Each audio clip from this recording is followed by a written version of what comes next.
こんにちは、闇のやり込みプレイヤーことの葉茜です。スカイリムの破壊魔法には炎、霊気、雷撃の3つの属性が存在してます。この中で最も不遇な立場にあるのが、霊気属性です。ほとんどのアンデッドは霊気に 50% の耐性を持ってますし、ドワーフオートマトンに至っては完全に無効化してしまいます。しかし条件さえ整えれば最も高いダメージを出せるのもまた霊気魔法だということを知ってましたか？そこで今回は禁断の知識を駆使して霊気属性を極めた魔術師、アルケインフロストソーサラーの作り方を紹介します。まずは種族ですが、アルゴニアンの男性にします。これはローブ姿のアルゴニアンが神秘的でかっこいいからです。名前は、霊気魔術師でアルゴニアンっぽい名前ということでミストオーバーピークスにしました。それではヘルゲンを脱出します。回復薬はなるべく回収しながら駆け抜けて、ヘルゲンを脱出したら、魔術師の石碑をセットしてから、ホワイトランから馬車でウィンドヘルムに向かいます。そこからさらに南西に進むと、マーラの目の池に到着します。中央の小島から地下に入って、中にいる吸血鬼からサングイネア吸血症をもらいます。そうしたらすぐそばのコウシュの間に逃げ込んで、3日間待機します。これでこのキャラは吸血鬼になりました。そのままコウシュの間のクエストを進めて、血虫の兜を入手します。この兜にはアンデッドに対する魔法を強化する効果があり、プレイヤーがアンデッドなら自分自身への魔法も強化できます。試しにこの状態で素人のフードをかぶってみると、血虫の兜によってマジカの増加量が強化されます。それ以上に重要なことは、この時点でこのキャラはアンデッドに固定されたということです。詳しくは聖職者アンデッドになる方法という動画を見てほしいのですが、ゲーム開始後なるべく早く吸血鬼になることで、その後吸血鬼を治療しても永遠にアンデッド状態が続くようになります。ゲームを開始したらまずアンデッドに固定する。これが令和のスカイリムの新常識なのはもはや疑う余地がありませんね。クエストが完了したら、黒痕跡など金目のものを回収してから外に出ます。次は魔術スキルを鍛えたいので馬車でリフテンまで移動して殴りリロードを繰り返してこれまでの戦利品を売却します。黒痕跡は使い道があるので一つ残しておいてその他の戦利品を売り終わったら宮廷魔術師のミランドリアから豆苗と聖者の光を購入します。酒場でマラマルからマーラのアミュレットを購入してマーラ聖堂でマーラの祝福を得れば回復呪文の消費を 25% 軽減できるようになります。それでは馬車でウィンターホールドまで移動してファラルダから入学試験を受けます。宿屋に泊まって休息ボーナスを得てからドレビスに話しかけて秘術の収束点を浄化するクエストを受けます。秘術の同調手袋を装備してから秘術の収束点を調べるとランダムでバフが発生することがあるのですが目当てのものが発生しなかったらリセットして調べ直します。するとそのうちプラス100マジカ上昇というバフが発生します。これはマジカの最大値を増加させる効果に見えますが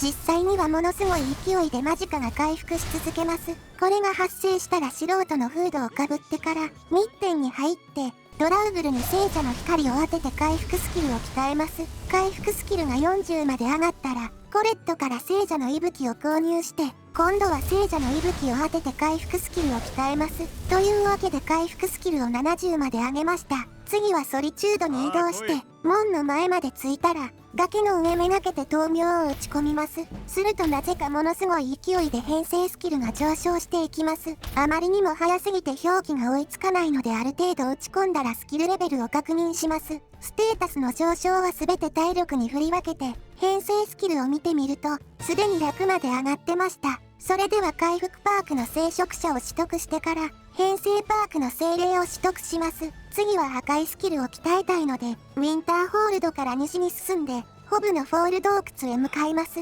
内部には資料術師やスケルトンが出現しますが資料術師の魔法は吸血鬼の耐性と魔法吸収でかなり軽減できるのでスケルトンの攻撃だけ受けないよう気をつけて駆け抜けます。少し進むと広間に出るので隅にある古代呪文の書の宝箱から中身の呪文書を回収します。外に出たら手に入れた呪文書の中から解き放たれた陶器を習得します。この呪文を唱えたままマップを開いてウィンドヘルム馬屋にファストトラベルします。解き放たれた陶器は唱えたままファストトラベルすると大量のスキル経験値を得られるのでこれだけで破壊スキルが62まで上がりました。それでは霊気強化ランク2と2連の唱えを習得します。これで魔術スキル稼ぎはとりあえず終了です。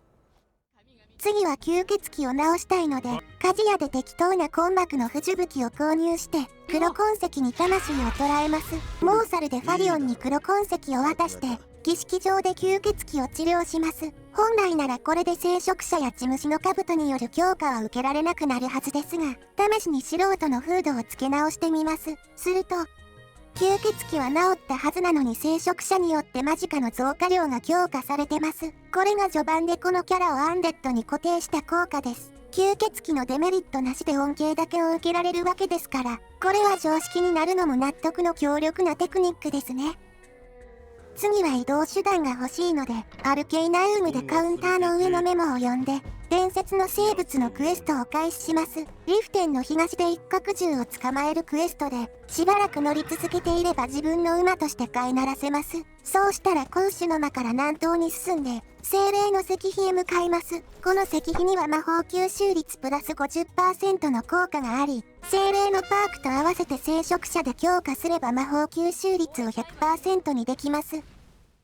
ここで今回のビルドのメインとなる解き放たれた陶器について説明します。解き放たれた陶器は唱えてる間だけ周囲に50の霊気ダメージを与えるマント魔法の一種で、ダメージも悪くないのですがそれ以上に近距離の敵を凍結させる効果が強力です。唱え続ける限り凍結は解除されないので近接攻撃しかできない敵は一方的に倒せてしまいます。その効果範囲はそこまで広くありませんが、二連の唱え、聖職者、血虫の兜で強化すれば、マント魔法とは思えないくらいの広範囲を攻撃できるようになります。霊気強化を取得した上で二連の唱えで発動すれば難易度ノーマルなら毎秒160のダメージにもなるので、これを唱えてるだけで大抵のダンジョンはクリアできてしまいます。現時点でも十分強いのですが、今回のビルドでは禁断の知識を駆使してここからさらに解き放たれた陶器を強化していきます。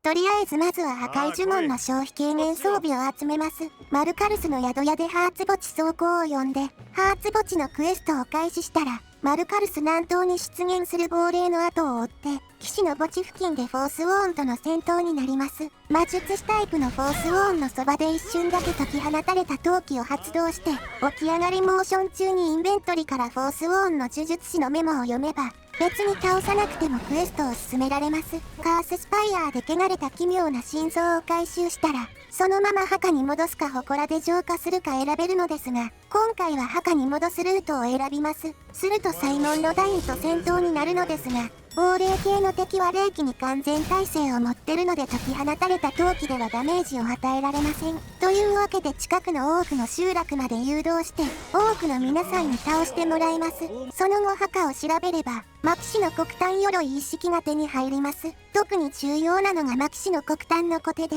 腕装備であるにもかかわらず破壊上昇が付与されてます。次はソリチュードのレディアント装具店で破壊術の指輪 U を購入します。続いてリフテンから北に進んでグリーンウォール砦を通り過ぎたら西に曲がってボルダーフォール洞窟へ向かいます。セーブしてから中に入って狩猟術師の装備を確認します。AE 追加ローブを着てないことを確認したら解き放たれた陶器で倒して装備を全て剥ぎ取ってから虫の杖で蘇生します。その後セーブ&ロードしてから外に出ると剥ぎ取ったはずの装備が復活してます。死の銃とは裸にしてから大きめのロードを挟むと装備が復活するので、目当てのものが出るまでこれを繰り返します。そうしてフード付きローブが生成されたら、解き放たれた陶器で倒して性能を確認します。これを何度か繰り返せば、そのうちフード付きの破壊術のローブ U が手に入ります。血虫の兜をかぶった状態で破壊術の指輪 U、マキシの黒炭のコテ、そして最後に破壊術のローブ U を切れば、破壊呪文の消費軽減 100% を達成できます。フード付きローブは頭装備枠を無駄に使うだけなので性能を重視するなら装備すべきではありませんが、神秘的でかっこいいので今回は見た目重視で採用しました。それではいよいよ禁断の知識を駆使した強化を開始します。ウィンドヘルムの港からソルスセイムに渡って、レイブンロックからひたすら北に進んで、ホワイトリッジの墓場へ向かいます。解き放たれた陶器を発動しながら奥へ進んで、ボス部屋のクモの巣を払って、さらに奥に進むとルカーンと戦闘になります。魔法耐性と霊気耐性を両方持ってて解き放たれた陶器との相性は悪いのですが、魔法吸収 100% なら攻撃を一切受けないので負けることはありません。というわけで倒したら死体を調べて、ルカーンを入手します。これを装備すれば霊気属性を 25% 強化できるのですが、代わりに破壊術のロープが外れてしまいます。さらに解き放たれた陶器は使用者の魔法耐性や霊気耐性が上がると射程が短くなるので、ルカーンの霊気耐性によって射程がかなり短くなってしまいます。この問題を解決するためにこれからとあるグリッチを実行します。まずはアーケイの祝福を得て最大体力を強化します。次は体力を残りわずかに調整したいのですが、アルゴニアンは窒息ダメージを受けませんし、敵の攻撃を利用するのは安定しないので、ウィンドヘルムから西に進んで、見捨てられた洞窟へ向かいます。入り口付近の氷の生き量は無視して駆け抜けて、少し進むと感圧式の毒やトラップが配置されてるので、この上でぴょんぴょんして体力を削ることにします。残り体力がわずかになったらスキルツリーを開いて、現在の体力がアーケイの祝福による増加分を下回ってることを確認したら、一度セーブしてこの状態のデータを残しておきます。次にルカーンを装備してからお気に入り登録して、お気に入りメニューからホットキー登録します。そうしたらまたセーブしてから、体力を削った状態のデータをロードして、ホットキー登録後のデータをロードします。ロード中に設定したホットキーを押して、ロード完了後にルカーンが外れてれば成功です。現在の氷雪のダメージを見てみると、15となってます。巣のダメージが8なので霊気強化とルカーンによる強化の両方を受けられてる状態です。これはデッドロードアンイクイッピングと呼ばれるグリッチで一部の装備効果の永続化が可能です。これでルカーンの霊気強化を残したままフード付きローブを着れるようになりました。さらに永続化できるのは霊気強化だけで霊気耐性は残らないので、効果範囲を維持したままダメージだけを上げられるようになります。デッドロードアンイクイッピングを駆使して解き放たれた陶器を極限まで強化するのが今回のビルド、アルケインフロストソーサラーというわけです。ついでにこのまま血虫の兜も永続化してしまいます。これでいちいち血虫の兜を被らなくても富士効果を強化できるようになります。さらに解き放たれた陶器の射程やアンデッドへのダメージ強化も永続化されました。それでは解き放たれた陶器を強化するための最後のアイテムを取りに行きます。ダッシュニクヤルにファストトラベルしてから南に進んで、アルクンサムズへ向かいます。ここに出現するドワーフオートマトンには、霊気が効かないので逃げるしかありません。ただメインの敵はファルメルなのでそこまで問題になりません。左右でカトリアの日記を手がかりに仕掛けを解けば、エセリウムの破片を入手できます。その後はスカイリム各地のドワーフ遺跡でエセリウムの破片を集めて、リサルフトの遺跡の封印を解いて、エセリウムの鋳造器具に入ります。ここに出現するドワーフオートマトンは倒さないとクエストを進められませんが、魔法吸収率 100% なら溶岩に潜ってもダメージを受けないので、溶岩内に誘導すれば簡単に全滅させられます。ボスとして出現するフォージマスターは炎に完全耐性を持ってますが、代わりに霊気弱点となってるので解き放たれた陶器で撃破可能です。その後エセリウムの鋳造器具を使用すれば、エセリウムの冠が作成できます。そうしたらモーサルから北西に進んで、見習いの石碑へ向かいます。エセリウムの冠をかぶってからこれをセットすれば、直前にセットしてた精霊の石碑が再適用されます。見習いの石碑には魔法耐性マイナス 100% の効果がありますが、これは聖職者と血虫の兜で強化可能なので、現在の魔法耐性はマイナス 156% となってます。解き放たれた陶器は魔法耐性や霊気耐性が上がると射程が短くなりますが、逆に魔法耐性を下げれば効果範囲を広げることが可能です。ただし魔法耐性を下げれば当然魔法に極端に弱くなってしまいます。ところがエセリウムの冠で精霊の石碑と見習いの石碑を同時にセットすれば、魔法を完全に防いだまま解き放たれた陶器の射程を伸ばすことが可能になります。あとはデッドロードアンイクイッピングでこれを永続化すれば、2つの石碑の効果を維持したまま破壊術のローブを切ることが可能になります。これでダメージと効果範囲両方を最大化できて解き放たれた陶器の強化が完了しました。現在の解き放たれた陶器のダメージは毎秒50と決して低くはないのですが、それでも一部の最上位の敵は倒すのに時間がかかってしまいます。そこで高耐久の敵への対処としてもう一つの最強霊気魔法を取りに行きます。解き放たれた闘気を唱えたままファストトラベルを繰り返して、破壊スキルを100まで上昇させます。するとファラルダとの会話に追加の選択肢が出るので、これを選んで破壊術の達人クエストを開始します。元素の力のヒントに従って仕掛けを解いて、最後に元素の力を読めばクエスト完了となり、その後ファラルダからブリザードの呪文書を購入できるようになります。ブリザードは解き放たれた闘気と同じく魔法耐性の低下で強化されるので、現在のステータスで発動すると、難易度レジェンダリーでも毎秒70近いダメージを出すことが可能です。というわけで高耐久の敵にはブリザードを発動してから、解き放たれた闘気を併用すれば、ある程度スムーズに倒せるようになります。ただしブリザードは詠唱が長いので攻撃を受けずに発動するのは困難です。さすがにこのままでは使いづらいのでこれを補うための能力を取りに行きます。ブリークフォール墓地をクリアして、ミルムルニルを倒してスカイリムの各地にドラゴンを出現させたら、ウィンターホールドから南に進んで、アンソール山へ向かいます。言葉の壁から表彰のシャウトを習得したら、付近のドラゴンからドラゴンソウルを吸収して、表彰の一言目を解放します。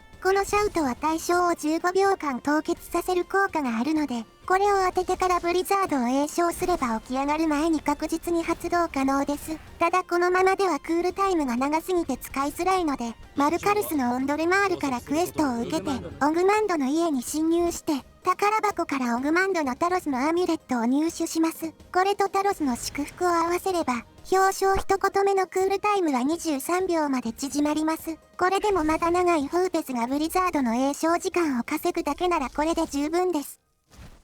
これでこのビルドはほとんど完成なのですが、アンデッドのほとんどが 50% の霊気耐性を持っててダメージの通りが悪いので、最後にアンデッド対策となる能力を取りに行きます。ソリチュードでファルクに話しかけて狼を呼びし者のクエストを開始したら、ウルフスカル洞窟をクリアして、ファルクに報告してクエストを完了させます。その後ソリチュードから離れた場所でレベルを上げると、配達人がファルクからの手紙を渡してくるので、これを読んでからファルクに話しかけて、狼の女王の目覚めのクエストを開始します。ポテマの地下墓地の敵も基本的には解き放たれた闘気を唱えてるだけで倒せるのですが、問題になるのがノルドの吸血鬼です。ノルドの耐性と吸血鬼の耐性が合わさると霊気が完全に効かなくなってしまいます。無視して進んでしまおうかとも考えたのですが、ボス部屋前までついてきてしまったのでさすがに対処します。一度ポテマの地下墓地から出て、再びホワイトリッジの墓場に向かいます。